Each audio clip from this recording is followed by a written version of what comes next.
everybody, happy Thursday. When it's Thursday here at KatiMorton.com, what does that mean? It means I'm answering your questions, and your questions, and your questions, and everybody's questions from my Monday video, and also on KatiMorton.com under videos and Q&A for videos, or Katie's videos, Q&A for videos. So I have a really cool question this time, and I had something all geared up, like a media question, because I also on Thursdays address things in the media, but your guys' questions are better. Sorry, media person. But anyway, so I have a really good question today about recovering from alcoholism. And I know I have not talked about this much in the past. I haven't talked about it, how best to manage it, because personally I don't have a lot of experience with it. I didn't do much training in it other than the bare minimum, and I didn't work at any treatment centers. And so I have reached out to someone. We'll be doing a collab soon. Hey, stay tuned for someone who knows more about it and can offer up some more tips, tricks, and ways to overcome it. But let's talk about it right now a little bit. So the question says, hey Katie, I'm trying to quit drinking after being a very heavy drinker, mainly whiskey, for a few years. I used to self-harm and am trying to quit self-harm.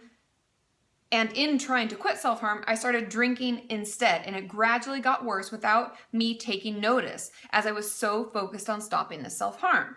Due to the withdrawal of alcohol, I get bad shakes, sickness, headaches, and sometimes I feel like my heart is racing so bad I can barely breathe. I then end up feeling like it's not even worth it, and I start drinking again, and so the cycle continues. I used to go to AA meetings, but they made me feel worse. I feel like if everyone has managed to stop, why can't I? Most of my family drinks alcohol, so it's been a part of my life, but it's now gotten to the stage where it's putting my life at risk, and I'm 18 and I live in Scotland, so it's legal for me to buy it. I really struggle to stop because it's so accessible. How can I break the cycle? Is there any way to ease the withdrawal, or am I just gonna have to push through until the symptoms pass? Now, I really want to talk about this for a couple of reasons. The first being that we're teetering and tottering with two unhealthy coping skills, self-harm and alcoholism.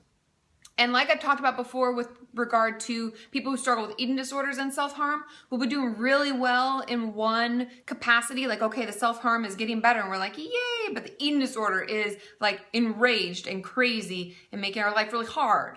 And it'll go back and forth because what we're really doing is trading coping skills.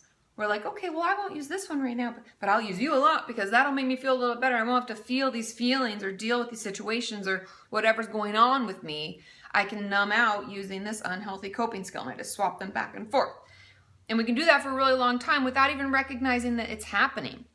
And so that is definitely what's happening in this question, that we're just trading off and on instead of trying to replace those unhealthy coping skills with healthy ones. Now, I have a free self-harm workbook on my website, and if any of you have tried to sign up and haven't gotten it or had any troubles, let me know below. I'll fix all your problems. Well, I'll do my best, okay?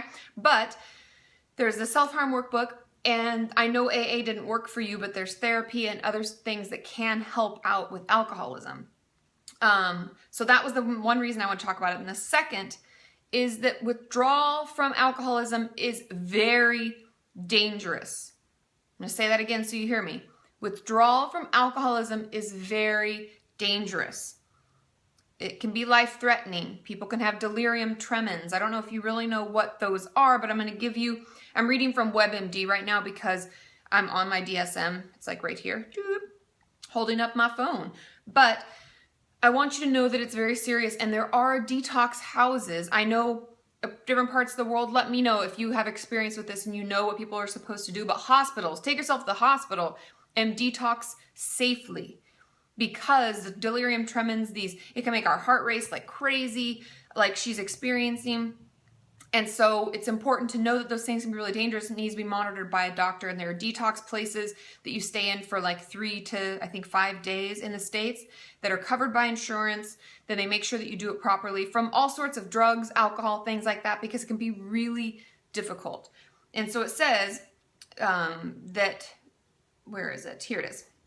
The alcohol withdrawal is a life-threatening condition and can occur in people who have been drinking heavily for weeks, months, or years, and either stop or significantly reduce their alcohol consumption quickly. So boom, all of a sudden we're like, I'm not drinking anymore, which is an awesome decision, but it's something that needs to be monitored by a doctor because alcohol withdrawal symptoms can begin as early as 2 hours after your last drink, persist for weeks, and range from mild anxiety and shakiness to severe complications such as seizures, delirium tremens, like I was talking about.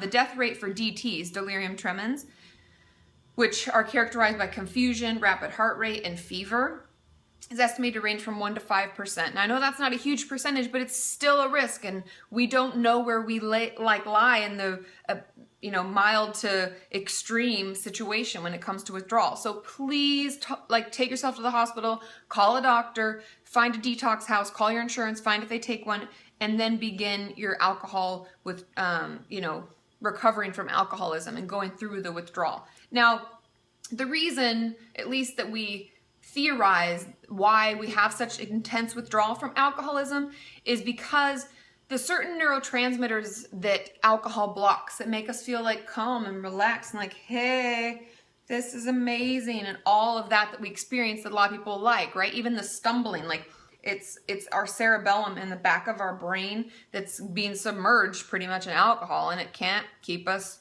walking correctly.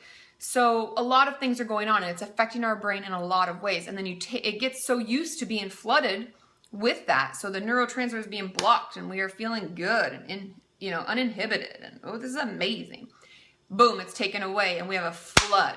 Our brain is like, boom, neurotransmitters hitting all over the place, and they are just going crazy, and that leads to the shakiness, the seizures, the anxiety, the rapid heartbeat, because our brain is like overstimulated instead of being unstimulated like it's been for so long. And so that dramatic shift can lead to a lot of the dangerous medical complications that we're talking about. So if this is you, please reach out for help. Go to the hospital, call a doctor, call your insurance, find a detox house in your area, call a rehab facility. If you know one that's around you, call them and ask if they do detox themselves. Some of them do, some don't, but it needs to be something that's medically taken care of and under the supervision of a physician. So please reach out. Also, I'll put a link in the description for the national, and I'll see if there's other links for other countries for AA. I know it didn't work for this person, but I would encourage any of you who are struggling. Group therapy and the AA whole feeling of group therapy and support can be so beneficial and help us really get a hold on ourselves and overcome the struggles with alcoholism. And if you have a family member who's struggling or a friend, Al-Anon is there for you as well. And that's for the families and friends of people who struggle with alcoholism. And that can be so cathartic as well and so healing to know that you're not alone in the way you feel as well. So please reach out. Please get the help you need. And I'll see you all on Saturday for the journal topic and Monday for another video. Bye!